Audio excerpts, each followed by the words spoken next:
What's up, y'all? So this is Matt with Plumb & Plumber, and I just wanted to go over a couple of things. I'm gonna put together like a little kind of safety video as if we're pros, right? A non-restricted master plumber. I've got a little over a decade in the field. We've got 8 years, going on 8 years in business. Took a year hiatus off, and we went down to Fort Myers, Florida. Got pregnant, sold our house, came back up here to Georgia. Beautiful sunny Georgia. Basically, we're getting into the trenchless world. And some things you learn in trenchless is you gotta have the right equipment or you're not gonna be able to get it done.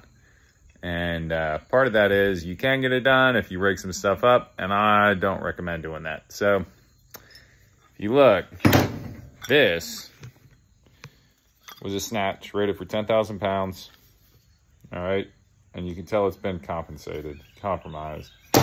Compensated, I didn't pay that thing. We tried to rig it together with a 1/2-inch galvanized bolt, running it through the base. And I mean, it was pulling so much tension. It was only a 1-inch line. It was polybutylene that we were slitting through. So long story short, the bolt bent and then it sent the snatch flying, and it flew about 35 feet before it hit a tree and stopped. Luckily, we had our safety cone out and nobody was hurt. But when you're out here doing it, you definitely want to have something welded on to the frame. So behind here, I've got a 1/2-inch plate of steel. And up underneath, as you can see, the bumper, this is probably where we're going to weld a ring that comes down far enough that can have the tension. So if anything snaps, it's got the bumper in place.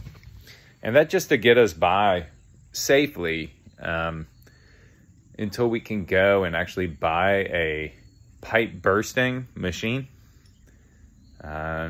You know, from what I'm reading and folks I'm talking to, if you have the machine, you've also got to have a mini excavator comes in hand, because A, you got to dig a hole to stick the whole thing in there, and hand digging in the Georgia clay gets pretty tough. And also you can run the pipe bursting machine off the hydraulics of the excavator, which, you know, that's the safest way to do it. There's no really points of danger when you're using the machine, and it's only pulling 6 inches at a time, you know, 6 to 12 inches at a time, depending on which machine you've got and how big of a pull those pistons will allow. So it's kind of our learning experience. You know, we just want to share the knowledge going forward for anybody who's getting into it.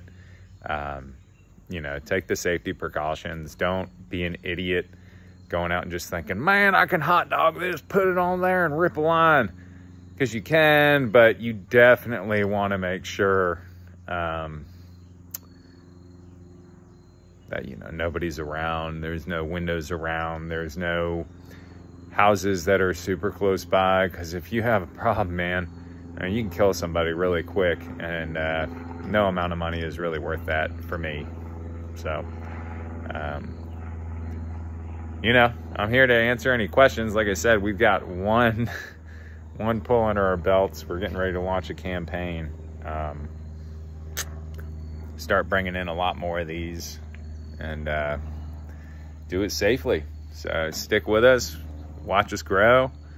Hope you learned some stuff. Hope we can learn some stuff from you, and be safe in the field, especially if you're in uniform in the field. And that's it, man. That's all I got, y'all.